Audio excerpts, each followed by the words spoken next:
Hi hello friends, welcome back to our channel. నేను మీ పద్మ. మన ఇంటికి చుట్టాలు వచ్చినప్పుడు కానీ మనం ఎక్కడికైనా బయటికి వెళ్ళి వచ్చినప్పుడు అర్జెంటుగా మనకి దోశలు వేసుకొని తినాలనుకుంటే ఇంట్లో ఉన్న ఐటెంతోనే మనం ఈజీగా అయితే దోశలు ప్రిపేర్ చేసేసుకోవచ్చు అండి. అప్పటికప్పుడు పప్పులు బియ్యాలు నానబెట్టకుండా మన ఇంట్లో ఉన్న పిండ్లు అలాగే ఒక బంగాళదుంప పెరుగుతోనే మనమైతే ఈ దోశలు క్రిస్పీగా మెత్తగా ఎలా కావాలనుకుంటే అలాగా మనం వేసుకోవచ్చు అండి. అంటుకోకుండా అయితే చాలా బాగా అప్పటికప్పుడు దోశలు ప్రిపేర్ చేసేసుకోవచ్చు. చాలా ఈజీ ప్రిపరేషన్ అండి. ఎక్కువ కష్టపడకుండా శ్రమ లేకుండా 10 నిమిషాల్లో మనమైతే ఈ దోశ బ్యాటర్ని రెడీ చేసేసుకోవచ్చు. మనమైతే ఇప్పుడు అప్పటికప్పుడు చుట్టాలు వచ్చినప్పుడు కూడా బ్రేక్ఫాస్ట్ కానీ డిన్నర్ కానీ చేయాలనుకుంటే ఎలా చేయాలి, ఏ ఐటెం కావాలో చూద్దారండి. ముందుగా అయితే ఒక మిక్సీ జార్లోని 2 కప్పులన్నర వరిపిండి అయితే తీసుకున్నానండి. నేను ఇక్కడ చూస్తున్నారు కదా, మీరు ఒక కొలత పెట్టుకొని ఆ కొలతతో ఎంతమందికి అనుకుంటే అంతమందికి చేసుకోండి. ఇక్కడైతే నేను చూపించిన కొలత 4 వరకు తీసుకుంటున్నాను. అలాగే 2 కప్పులన్నర వరిపిండి వేసుకొని ఒక కప్పు శనగపిండి వేసుకున్నాను. అలాగే ఒక కప్పు అటుకులు వేసుకున్నాను. అటుకులు నానబెట్టి కూడా వేసుకోవచ్చండి, ఇంకా ఫైన్ పేస్ట్ కింద అవుతుంది. నేను మామూలుగా అప్పటికప్పుడు వేసేసుకున్నాను. అలాగే ఒక బంగాళదుంప, పెద్ద బంగాళదుంప ఒకటి ముక్కలు కట్ చేసి వేసుకున్నాను. అలాగే ఒక కప్పున్నర ఇక్కడ నేను తీసుకునే పిండికి బంగాళదుంప అటుకులకి అన్నిటికి కలిపి అయితే 1.5 కప్పు వరకు అయితే పెరుగు వేసుకున్నానండి. పెరుగు వేసుకోవడం వల్ల మనకి దూదిలాగా వస్తాయి దోశలు అనేవి. పెరుగు కూడా బాగా పులుస్తుంది కదా. ఇప్పుడు వీటిలన్నిటిని కూడా మెత్తగా గ్రైండ్ చేసుకోవాలి. ఇప్పుడు మనము నీళ్ళు కూడా వేసుకోవాలండి. 1.5 కప్పు వరకు నీళ్ళని వేసుకోవాలి. ఇప్పుడు దోశల రుబ్బులాగా మనము గ్రైండ్ చేసుకోవాలి. ఇక్కడైతే బాగా గ్రైండ్ చేసేసిన దోశల రుబ్బు అయితే మనకి రెడీ అయిపోయిందండి. ఇన్స్టెంట్గా దోశల రుబ్బు అయితే రెడీ అయిపోయింది. మనకి ఇంటికి ఎవరైనా చుట్టాలు వచ్చినా కూడా ఈ టిప్పు ఫాలో అయిపోయి కానీ దోశలు వేసి ఇచ్చామనుకోండి, వెరైటీ దోశలు తిన్న ఫీలింగ్ వాళ్ళకి ఉంటుంది, మనం చేసి పెట్టిన ఫీలింగ్ మనకి ఉంటుంది అనమాట.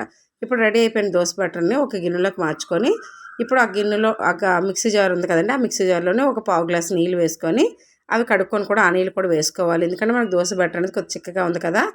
ఒక పావు గ్లాస్ నీళ్ళు వేసుకొని ఇలాగ శుభ్రంగా కలిపేసుకొని మనం దోశలు వేసుకునే ముందు ఒక 15 నిమిషాల ముందు ఇలా కలిపి పెట్టుకున్నాం అనుకోండి, ఒక 20 నిమిషాల ముందో 15 నిమిషాల ముందో మనకి పులుపు అనేది బాగా ఎక్కుతుంది. పెరిగి వేసుకున్నాం కదా.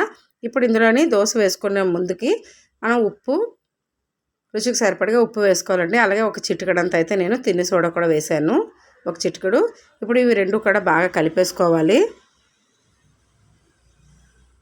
బాగా కలిపేసి ఈ రుబ్బుని ఒక 10 నిమిషాలు కానీ ఒక 15 నిమిషాలు కానీ రెస్ట్లో ఉంచాలండి. మనకి ఈ దోశల రుబ్బు కొద్దిగా బాగా తిని సోడా వేసాం కదా, బాగా నానుతుంది. దోశలు కూడా బాగా ఫ్లఫీగా కానీ క్రిస్పీగా కానీ ఏ విధంగానే వేసుకోవచ్చు అండి. రుబ్బు అయితే బాగా కలిసిపోయింది. నేనైతే ఒక 15 నిమిషాల పాటు పక్కన పెట్టుకున్నాను. అలాగే స్టవ్ ఆన్ చేసుకొని దోశ ప్యాన్ కూడా పెట్టేశానండి. దోశ ప్యాన్ హీట్ అయిన తర్వాత ఒకసారి మనం కలిపి పెట్టుకుని రుబ్బుని ఒకసారి బాగా కలిపేసుకోవాలి. ఇప్పుడు దోశ ప్యాన్ హీట్ అయింది కదా, కొద్దిగా నీళ్ళని చిలకరించుకొని టిష్యూ పేపర్తో కానీ క్లాత్తో కానీ తుడుచుకోవాలి. ఇక్కడైతే కొద్దిగా నీళ్ళు చిలకరించుకున్నాను నేను. దోశ ప్యాట్ అయితే బాగా హీట్గా ఉంది. ఇప్పుడు మనం మామూలుగా దోశ వేసుకున్నట్టుగా ఈ బ్యాటర్తో దోశ అనేది వేసేసుకోవాలి. ఇక్కడైతే 2 గరిటెల వరకు రుబ్బు వేసుకొని చూస్తున్నారు కదా, రుబ్బు మనకి సేమ్ దోశల రుబ్బులాగే అనిపిస్తుంది కదండి. కానీ టేస్ట్ అయితే డిఫరెంట్గా ఉంటుంది. డిఫరెంట్ టేస్ట్ కోసం అయితే ఇలా ట్రై చేశారనుకోండి, చాలా చాలా నచ్చి పిల్లలైతే ఇష్టపడి తింటూ ఉంటారు. ఇలాగైతే నేను దోశ వేసేసిన తర్వాత మనం ఇష్టం అండి, బట్టర్ కానీ నెయ్యి కానీ ఆయిల్ కానీ మన ఇష్టం, దేనితోనైనా కూడా దోశలు నూనె వేసి కాల్చుకోవచ్చు. నేనైతే ఇక్కడైతే మామూలు ఆయిల్ వేసుకొని సన్ఫ్లవర్ ఆయిల్ వేసుకొని కాల్చుకున్నాను. ఇప్పుడు దోశ అయితే బాగా మనకి ఫ్రై అయిపోయింది కదా. తిరగేసుకోవడానికి చూసారా, దోశ అనేది ఎక్కడ అంటుకోకుండా ఈజీగా అయితే దోశ అయితే మనము తీసేసుకోవచ్చండి. ఇలా వేసుకునే దోశలు మనము 1-2 సార్లు ట్రై చేసాం అనుకోండి, పిల్లలకు కూడా అప్పుడప్పుడు కూడా ఇలా డిఫరెంట్గా చేసి ఇవ్వచ్చు. ఇప్పుడు ఎక్కడైనా ట్రావెల్కి వెళ్ళి వచ్చినప్పుడు కూడా మనకి రుబ్బులు లేవనుకోండి, ఇలా కూడా చేసుకోవచ్చు, ఈజీగా చేసుకోవచ్చు. 5-10 నిమిషాలు అయిపోతుంది అనమాట మనకి. ఇలాగైతే దోశ రెడీ అయిపోయింది కదా. ఇప్పుడు దోశని మనం ఫోల్డ్ చేసేసుకొని ప్లేట్లోని వేడివేడిగా సర్వ్ చేసేసుకోవడం.